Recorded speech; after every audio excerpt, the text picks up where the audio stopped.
At 2:17 in the morning, every kid woke up, got out of bed, and into the dark.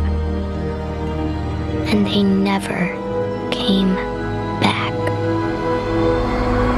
I'm sorry everybody for my week-long hiatus. After Happy Gilmore 2, I needed a break.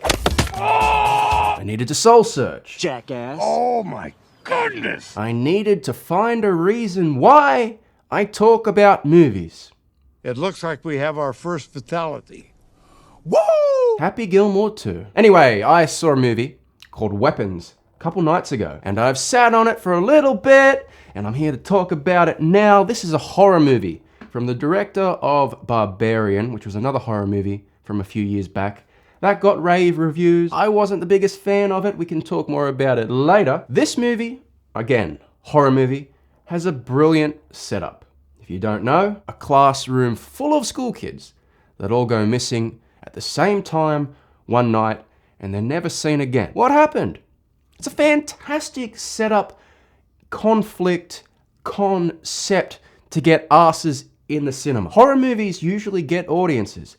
You combine a horror movie with a competent director and a concept that is halfway interesting, you've got the golden ticket. The marketing was great for this movie. I don't seek out trailers, but I saw the trailers for this and I thought it looks pretty cool. I was actually genuinely excited to see this movie, and I'm happy to report I did have a really good time with this movie. I'm going to put a big fat asterisk next to horror because I didn't find this movie scary.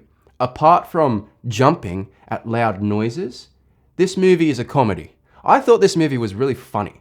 Yes, it gets creepy and there's scenes of tension and they're all executed very well. But as a whole, I left that theater going, I had more fun than I was scared. I laughed more than I jumped. So it's quite a ride. I don't think it lands everything it tries to do. And I've seen a few reviews, because this is getting very good reviews, that try to break it down on a thematic level. What's it about? What's the deeper meaning? Weapons. What does that mean? What does that title mean? Weapons. I don't know. Am I an idiot? I thought this was just a really surface level, silly horror movie at the end of the day. Am I missing some deeper themes?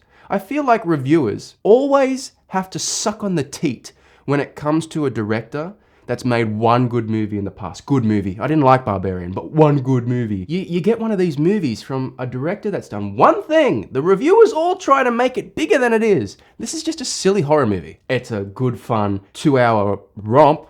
That's about it. As I said, the plot is about these kids that have gone missing. I don't want to go into spoilers, and I won't. But the narrative, it's cleverly told. It's good storytelling here. It's from different perspectives, from different characters. So like a title card will come up. We follow this character for 20 minutes, and it does that for about 6 characters, I think, over the course of the movie to tell its story, and you see events from one perspective and then from another perspective later on. I have always really enjoyed storytelling like that, seeing events you've seen prior through a different point of view. I think it's clever. I thought it was handled well here. The writing is good, as I said. It's a very funny movie. I laughed quite a lot, which was surprising, and not just like a little I genuinely sat in my seat and laughed. And there was a guy in my cinema who was like belly like going crazy. So it is very entertaining like that. The writing's very good like that. The direction, Zach Kreger is the guy that directed this. He's a good director. He gets brilliant performances. The camera moves in very motivated ways. Everything's done well here. I just don't think it's much of a scary movie. We should briefly talk about Barbarian, which was his last movie.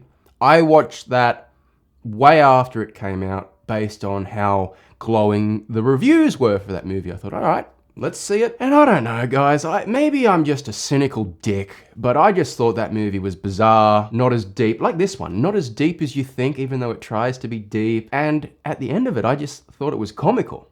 This movie is far better, in my opinion. Barbarian, that's a weird one that I just don't get. The acting's very good in this movie. It stars the female Silver Surfer. She's having quite a year. She's doing a lot of things. She's a good actress. Alden Ehrenreich plays a police officer in this movie. The recast young Han Solo from Solo, A Star Wars Story. I'm happy to see him having a career after Solo. I didn't hate Solo. Tangent, everybody, we're talking about Solo now. We all remember Solo, it bombed, it blah, blah, blah. Solo was one of my more entertaining experiences out of the Disney era of Star Wars theatrical releases. I liked it more than Rogue One. I know, heresy, but he's a good actor.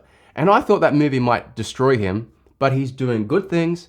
Glad to see him working. Josh Brolin is in this movie, and he's fucking... I love Josh Brolin. Thanos himself.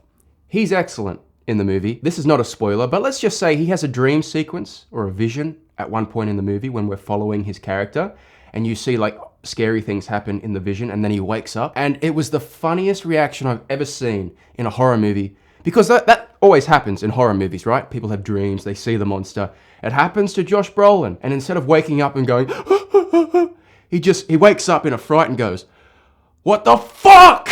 And that was probably the biggest laugh I had. Because imagine if you had a nightmare like that and woke up after seeing some woman, monster, witch bitch, I'm rhyming now, in your nightmare. You'd wake up and go, "What the fuck?" And I thought that was hilarious. The music's very good in the movie too. There's no like theme or score that is constantly reused. It feels like every 10 minutes the score changes and it's like loud noises or interesting sounds or weird things. And I like the score. It really helps with the tension in the scenes and what's happening. Great music. At the end of the day, that's the movie. Weapons. It is a fun 2 hours. I think just about anybody could go watch this and have a good time. There's nothing really I want to criticize except for the response to the movie, which is when people start to try and break it down and pretend it's deeper than it is. It's just a movie. It made me laugh, made me jump a few times. It is not without jump scares, but it's not that deep. Have you seen Weapons? Will you see Weapons? I got no more to say. I don't know how to do an outro, so just get out of here.